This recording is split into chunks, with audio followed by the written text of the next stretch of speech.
Salamlar, hər vaxtınız xeyir olsun. Mən biologiya müəllimi Ayşən müəllimə. Bu gün sizlərə örtü toxumlar şöbəsinin ikiləpəllər sinifi və paxlallar fəsləsinə aid olan lobyanın meyvəsi haqqında məlumat verəcəm. Bildiyimiz kimi, paxlallar fəsləsində yalnız bir meyvə tipinə, o da paxla meyvə tipinə biz rast gəlirik. Paxla meyvənin biz quruluşunu öyrənmişik. Paxla meyvə iki taycıqdan və taycıqlar üzərində yerləşən toxumlardan təşkil olunmuşdur. Burada mən hər birinizin tanıdığı, gördüyü lobyanı meyvəsini, paxla meyvəsini qoymuşam. Burada isə onun taycıqlarını iki yerə ayırmışam ki, sizlərə göstərim. Fikir verirsinizsə, paxla meyvədə taycıqlar var, iki taycıq var və toxumlar taycıqlarda yerləşir, xüsusi yuvalarda. Yaxınlaşdırım sizə, baxın, xüsusi yuvalarda, taycıqlarda yerləşir. Və paxla meyvədə bildiyimiz kimi arakəsmə olmur.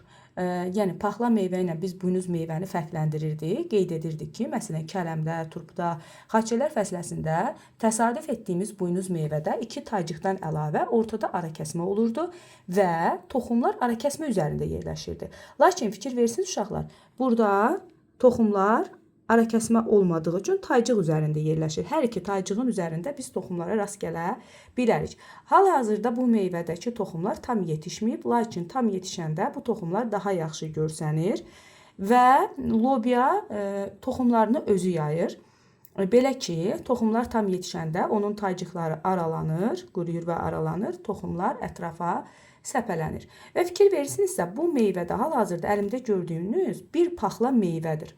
Lobyanın bir paxla meyvəsidir. Bu meyvədən lobyanın üzərində çoxlu sayda olur. Lakin bir meyvənin içərisində siz çoxlu toxum görürsünüz. Gəlin, paxlallar fəsləsinin çiçək düsturunu xatırlayaq. Bitişik 5 kasa yarpağı, 3 sərbəst, 2 bitişik, cəmi 5 ləçək və 9-u bitişik, 1-i sərbəst erkəkciklər, hansı ki bu erkəkciklər, bitişik 9 erkəkcik, öz saplaqları vasitəsilə bir-birinə birləşir, erkəkcik sapları və bir dişicik. Bir dişiciyin də biz hissələrini keçmişik. Dişicik, ağızcığı, sütuncuq və yumurtalıq. Lobyanın bu bir paxla meyvəsi bir dişiciyin, yəni onların hər çiçəyində bir ədəd dişicik olur.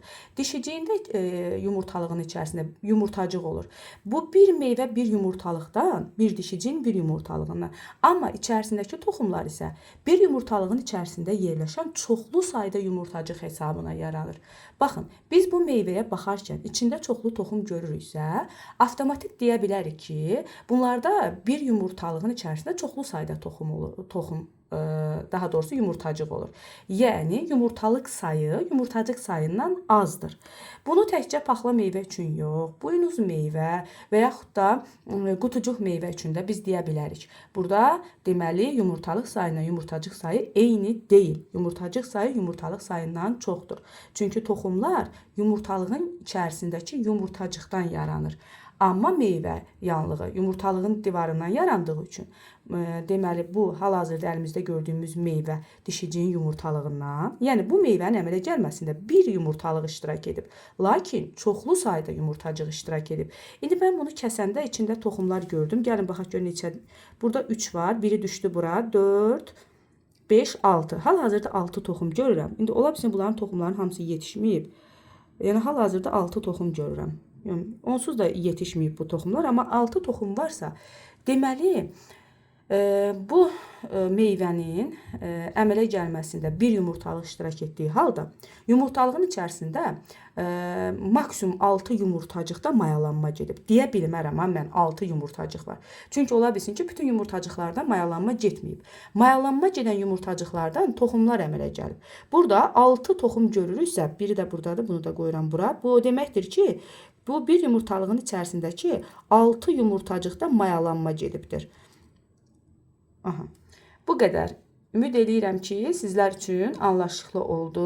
Əgər bəyəndinizsə, belə canlı videolar istəyirsinizsə, qarşıdan yay gəlir və zəhmət olmasa kommentlərdə bunu mənə bildirin, geri dönüş edin.